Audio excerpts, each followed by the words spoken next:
Hello everyone, চলে এসেছি আজকে আবারও একটি নতুন ভিডিও নিয়ে। আর এই ভিডিওটা অনেক দিনের আছে, মানে অনেক খোঁজাখুঁজির পরে ভিডিওটা খুঁজে পেলাম, অনেক দিন পরেই পোস্ট করলাম। আর এই ভিডিওটা ছিল কালী পুজোর আগে, যেদিন চৌদ্দশাক ছিল সেই দিনের, মানে ভূত চতুর্দশীর দিন।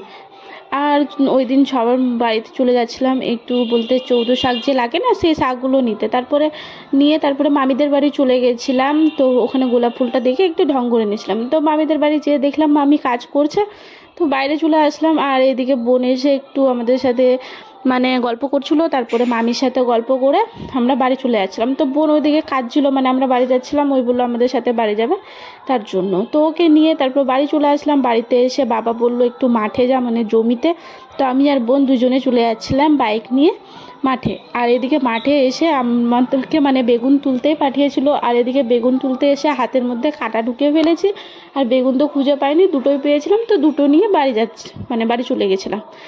আর এদিকে আবার বাইক নিয়ে আমরা বেরিয়ে পড়েছিলাম দুজনে বাড়ি যাবার উদ্দেশ্যে। আর এদিকে দেখো আমাদের মাঠের ভিউটা কত সুন্দর। আর এখানে বাড়িতে যে ঢুকেছে সে দেখছে এখানে এসে আমার বাইকটা বন্ধ হয়ে গেল।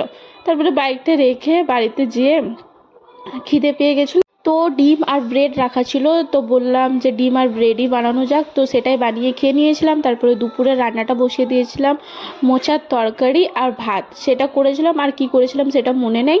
আর রান্না কমপ্লিট হয়ে যাওয়ার পরে, মানে তো পুজো, তো তার জন্য বাড়িঘর একটু পরিষ্কার করে নিচ্ছিলাম। আর তারপর মাথা ব্যথা করছিলো, তো বোন একটু তেল লাগিয়ে দিচ্ছিলো। আর চলো দেখা হচ্ছে তোমাদের সাথে নেক্সট ভিডিওতে। ভালো লাগলে লাইক, কমেন্ট আর সাবস্ক্রাইব।